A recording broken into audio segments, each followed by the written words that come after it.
Davy Crockett Saves the World by Rosalyn Schanzer.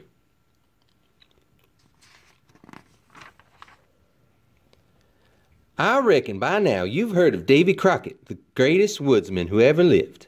Why, Davy could whip 10 times his weight in wildcats and drink the Mississippi River dry. He combed his hair with a rake, shaved his beard with an axe, and could run so fast that whenever he went out, the trees had to step aside to keep from getting knocked down. Folks always crow about the deeds of Davy Crockett, but the biggest thing he ever did was to save the world. This here story tells exactly how he did it, and every single word is true, unless it is false. About the time our tale begins, the world was in a heap of trouble.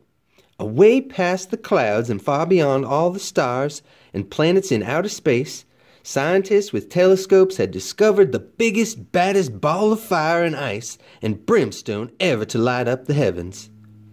Its name was Halleys Comet, and it was hurling itself lickety-split straight toward America.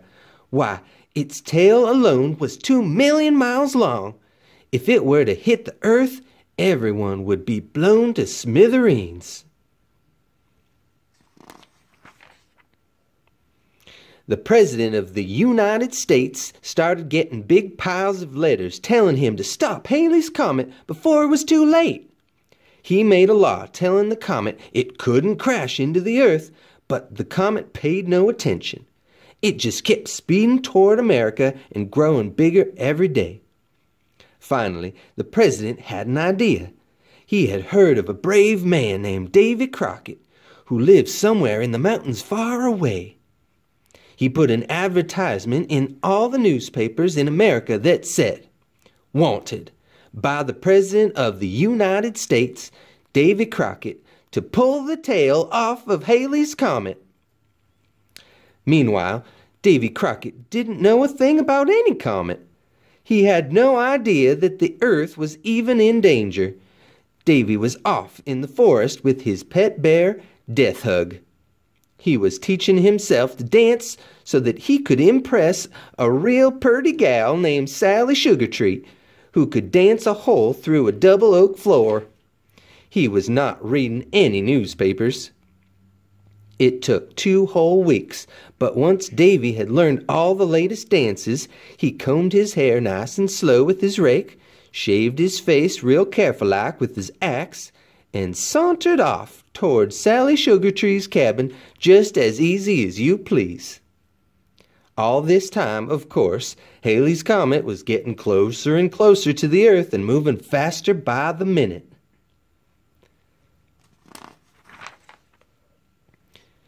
Now, Sally Sugartree was not just purty, but she was right smart too. Sally read the newspaper front to back every day, and she knew all about Halleys Comet. She had also seen the advertisement from the President. Sally climbed up a 50-foot hickory tree and commenced to look for Davy Crockett. Before long, she spotted him a far way off in the forest. Sally grabbed up her newspaper and waved it around just as hard as she could. When Davy saw her, he grinned and started to walk a mite faster. As soon as Davy got close enough, Sally jumped right out of that tree. Davy caught her in his arms and gave her such a hug that her tongue stuck out half a foot and her eyes popped out like a lobster's. Then she showed Davy the want ad from the President.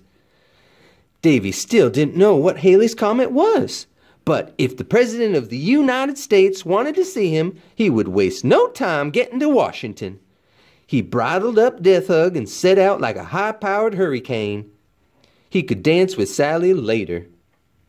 Death Hug was so fast that rocks and trees and cows and snakes and other varmints all flew out behind him.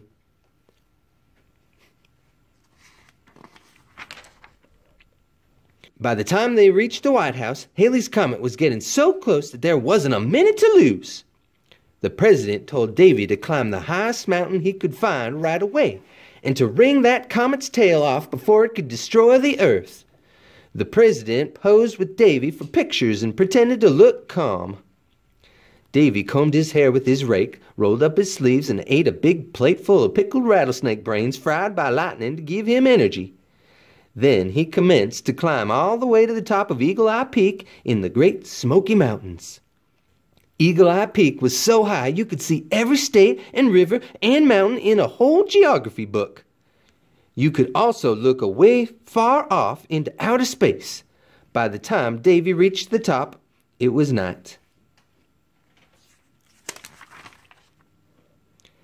Halleys Comet spotted Davy Crockett right away. It took a flying leap and zoomed past all the stars and planets. Then it laughed and headed straight toward Davy like a red-hot cannonball. Lightning and thunder shot out of its eyes.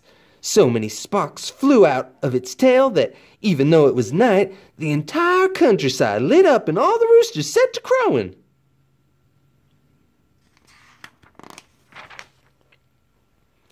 That comet must have thought Davy looked mighty tender, for it licked its chops, howled louder than 100 tornadoes, and roared toward him with its mouth wide open. This made Davy so mad that he jumped right over its shoulders and onto its back. Then he planted his teeth around the comet's neck and hung on. Halleys Comet spun around and around like a whirlwind trying to throw Davy off, but it couldn't. Next off, that comet tried to drown Davy by diving into the Atlantic Ocean. The water got so all-fired hot that it boiled. The whole world was covered with steam, and the sun didn't shine as bright as usual for a month. Just in time, the ocean put out that comet's fire and melted all its ice. It washed up on an island, and before it could grow back to its original size, Davy grabbed what was left of Haley's tail, spun around 17 times, and hurled the comet back into outer space. It was so discombobulated that the next time it ever came in this direction, it missed the Earth by 39 million miles.